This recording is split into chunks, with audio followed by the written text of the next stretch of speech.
My name is W. Clement Stone. As General Manager of the Napoleon Hill Associates, it is my privilege to introduce you to Napoleon Hill. How do you do? I'm very happy to have this personal visit with you. Won't you be seated, please? And now, may I request that you forget all your problems and just relax while I bring you the master key with which you may unlock the door to any opportunity that your mind can conceive. The master key consists of 17 principles, the first of which is definiteness of purpose. Right here at the beginning of our visit, I'm going to make you a promise. If you will decide definitely what you want most during your entire lifetime and write it down on paper so that I can read it, I will give you the master key with which you may open the door to the attainment of your desires, whatever they may be.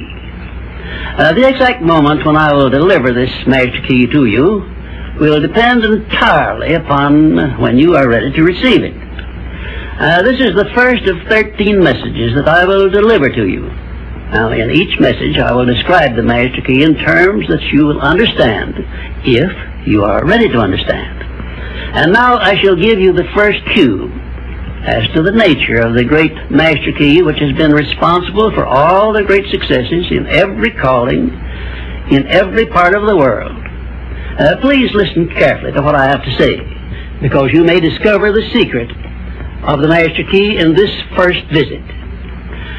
You may get your first cue as to the nature of the great master key when I tell you that psychologists have discovered a natural law which is the very foundation of all personal successes. And I can describe it to you in one short sentence so you can understand it. Whatever the mind can conceive and believe, the mind can achieve. Isn't that a profound statement? You will notice that it says nothing about the need for education, but simply that whatever your mind can conceive and believe, your mind can achieve. Now, if you want evidence that the mind can achieve whatever the mind can conceive without the benefit of formal education, you only have to remember that Thomas A. Edison conceived the idea of becoming an inventor and lived to become the world's greatest scientist in the field of invention, with only 3 months of common school education. When I first heard Andrew Carnegie describe this natural law, which makes it possible for you and I and everyone else to write his own price tag in life and attain it, I became so enthused over it that I began to search for the power back of it, and my curiosity led me finally to the discovery of the master key, which I shall reveal to you if you are ready to receive it. My search led me to the study of the spiritual forces with which all of us are blessed. And it was in this field that I came upon a clue which has enabled me to help millions of people to find their earthly destinies.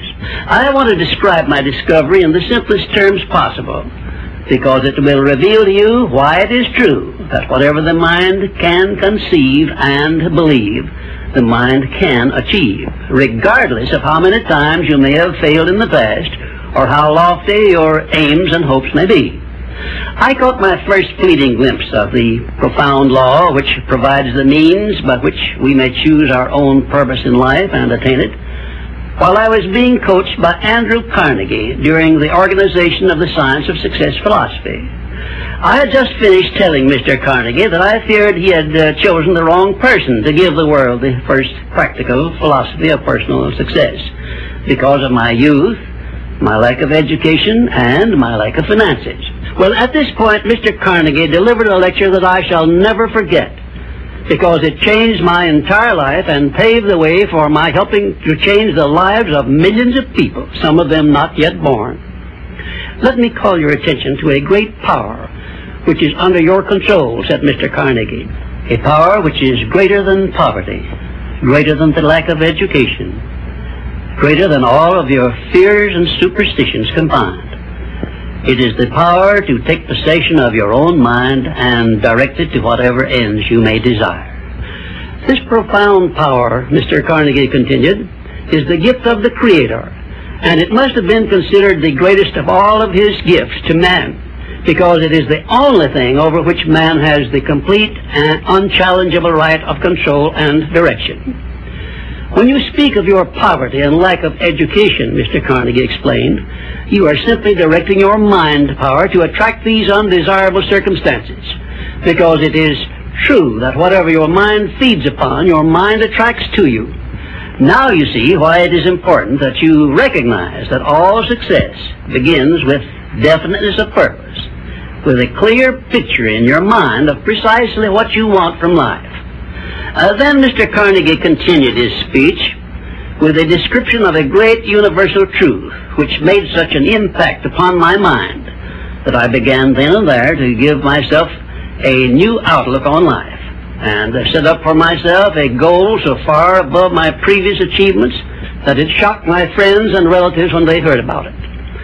Everyone, said Mr. Carnegie, comes to the earth plane blessed with the privilege of controlling his mind power and directing it to whatever ends he may choose. But, he continued, everyone brings over with him at birth the equivalent of 2 sealed envelopes, one of which is clearly labeled, the riches you may enjoy if you take possession of your own mind and direct it to ends of your own choice. And the other is labeled, the penalties you must pay if you neglect to take possession of your mind and direct it. And now let me reveal to you, said Mr. Carnegie, the contents of those 2 sealed envelopes. In the one labeled riches is this list of blessings. 1, sound health. 2, peace of mind. 3, a labor of love of your own choice. 4, freedom from fear and worry. 5, a positive mental attitude. 6, material riches of your own choice and quantity. In the sealed envelope labeled penalties, Mr. Carnegie continued, is this list of the prices one must pay for neglecting to take possession of his own mind. 1, ill health. 2, fear and worry. 3, indecision and doubt. 4, frustration and discouragement throughout life. 5, poverty and want. 6, and a whole flock of evils consisting of envy, greed, jealousy, anger, hatred, and superstition. Now, my mission in life is to help you and everyone who needs my help to open up and use the contents of the sealed envelope labeled riches. And the starting point from which you must take off if you wish to write your own ticket from here on out for the remainder of your life, I will describe for you in these simple instructions. 1, procure a neat pocket-sized notebook, or something on the order of this one here, loose leaf affair. And on page 1, write down a clear description of your major desire in life, the one circumstance or position or thing which you will be willing to accept as your idea of success. And remember before you begin writing that your only limitations are those which you set up in your own mind or permit others to set up for you. And 2, on page 2 of your notebook, write down a clear statement of precisely what you intend to give in return for that which you desire from life. And then start in right where you stand now to begin giving. And 3, memorize both of your statements, what you desire and what you intend to give in return for it, and repeat them at least a dozen times daily. And always end your statements with this expression of gratitude for the blessings with which you were gifted at birth. I ask not, O divine providence, for more riches, but more wisdom with which to accept and use wisely the riches I received at birth in the form of the power to control and direct my mind to whatever ends I desire. If you are not too successful or self-satisfied to accept and express this profound prayer, if you accept it and express it in the same spirit of humble sincerity in which I pass it on to you, a new and a better world will reveal itself to you. A world in which you will see reflected the circumstances and the things which you yourself have created. In my next visit, I will give you a description of the second principle of success, through the application of which you may make use of the education and experience of other people, and get the necessary help you may need in attaining your definite major purpose in life. And now let me close this, our first visit, with my favorite expression of gratitude. O divine providence, I ask not for more riches, but more wisdom with which to make wiser use of the riches you gave me at birth, consisting in the power to control and direct my own mind to whatever ends I desire.